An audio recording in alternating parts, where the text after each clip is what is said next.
Hello everyone and welcome to the fifth lecture. In this lecture I will be teaching you about file input output using Python. Let's begin. So you might ask why talk about file input and output at all? Well, the answer to that is that file handling is an important part of any application you might make. Even it's part of web development, machine learning, anything you might think of. File handling is necessary. And don't fear, Python has several functions for reading, writing, updating and deleting files. Python makes it easy to deal with files, be it whatever type of file it may be. Okay, so let's talk about the first thing, open. So the key function to working with files is the open function. There is no other function in Python more important in file IO than the open function. So the open function takes two parameters, the file name and the mode you want to open it in. And there are four different modes for opening a file. The first is to simply open it to read, and it's a default value. Even if you don't specify it, it takes reading as a default method. What this does is that it opens the file you asked it to, the file name which you gave, and if the file doesn't exist, it gives you an error. The second method is the append method. It also opens a file, but it opens it for appending. Appending means basically you can add to the end. And the great thing about this method is that if the file does not exist, it creates the file. It doesn't give you an error. So this is also a very important fact about the append method. Then the third method is to simply open the file for writing, and it also creates the file if it does not exist. It doesn't give you an error. And finally, the fourth method is to open the file, is to create a file and then open it. It creates a specified file, but it doesn't have any contents. It's just an empty file. And surprisingly, it returns an error if the file already exists. So the create method gives you an error if the file already exists, and the read method gives you an error if the file doesn't exist. So yeah, these two things you should keep in mind while dealing with file IO. Also, while opening the file, you can open it in the text mode, which is again the default value. If you don't specify it, that's what it will assume. And the other is the binary mode. Binary mode is mostly used while dealing with images. You won't need it while dealing with normal text data. Now coming to some examples, if we have a text file called temp.txt, open parenthesis temp.txt will open the file. Okay, let me just show you. I'll run Python shell here. So I have written open temp.txt close parenthesis. Okay, the file is now opened. And if you carefully examine these two lines, you will find that these are similar, because R and T, these modes are the default. I told you before, even if you don't specify them, they will be assumed. Okay, now we have talked about opening a file for reading. Now let's talk about actually reading in the file. So to see contents of the entire text file here is an arbitrary file. You can simply use this command print parenthesis f.read parenthesis. Okay, let's try print f.read.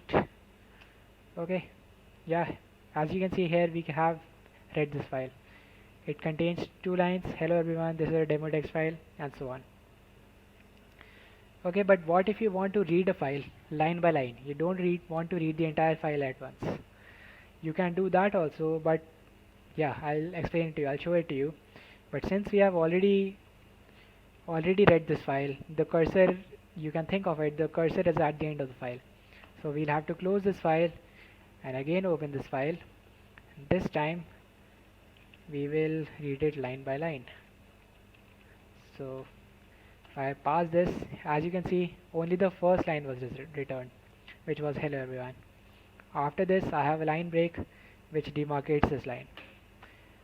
You can simply do this in a loop if you want to read however many lines in the file there may be. You don't have to explicitly mention it. Okay, yeah, like I said before, you can read the entire file in a loop using a for loop. Let's see that. We have to again close that file and open this file, but this time we'll run a loop. So for I in f here is the name of the file which I've name of the variable I've stored the file's contents in.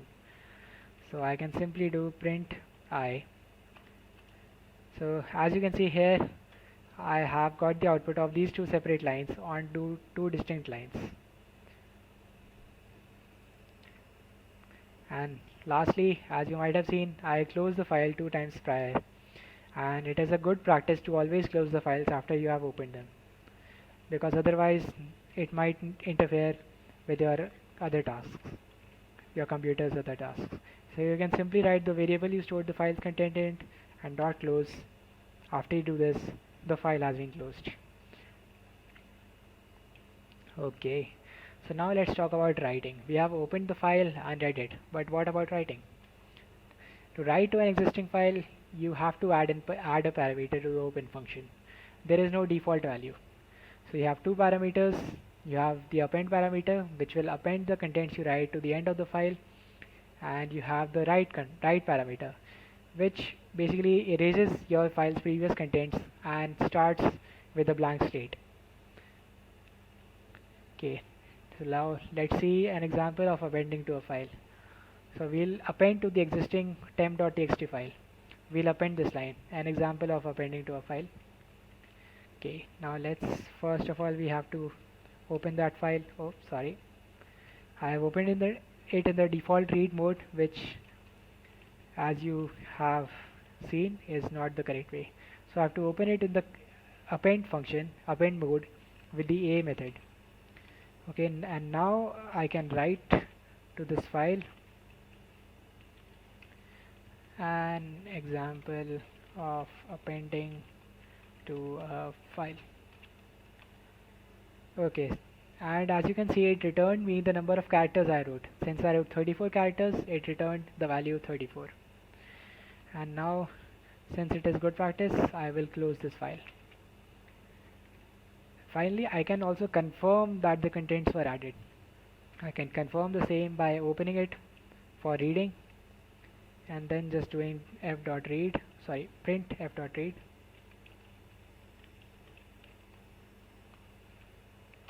And as you can see, the line an example of appending to a file was appended. And now I will close this file. Okay, now writing to a file. So you can write to a file by opening the file with a w parameter, not any.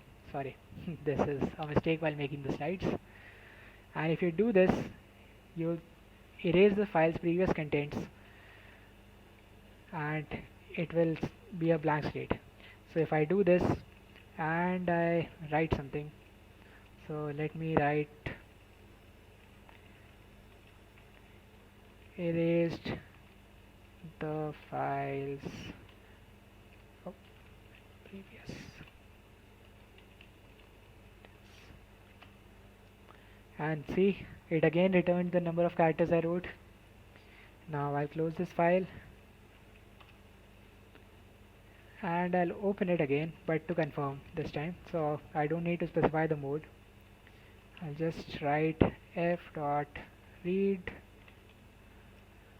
and as you can see, the file's contents are now just erase the file's previous contents. Okay, so now the last thing, creating a new file. How can you create a new file using Python? Well, that's also very easy with the open method. There are 3 methods in which you can create a file if it didn't exist before the command. So the first command is to simply create a file, but be careful, this command will return an error if the file existed prior to this command. The next command, the append command, which we have already covered, it will create a file if the file doesn't exist, but it won't return an error if the file doesn't exist. And similarly, the write function will also create a file if the file didn't exist, but it won't return you an error. Okay, so now let's create a dummy new file, and read it. Okay, so I have to create a new temp file, but be careful, I have to specify its mode to create with the X mode. So as you can see, I did open the file and it did not return me an error, which means that this file didn't exist prior to this command. So I can simply close this file and I can open the same but to read, so I don't need to specify the mode. If I just do printf.read, so as you can see it was a blank line, which means that there is no file contents currently in the new temp.txt file. Okay, so I'll just close this file. And yeah, I could have also used a W mode, which was the write mode, and I would have also been able to write to this file if it didn't exist before. Okay, so that was all I had to show you in this lecture. Okay, bye. Thank you. See you.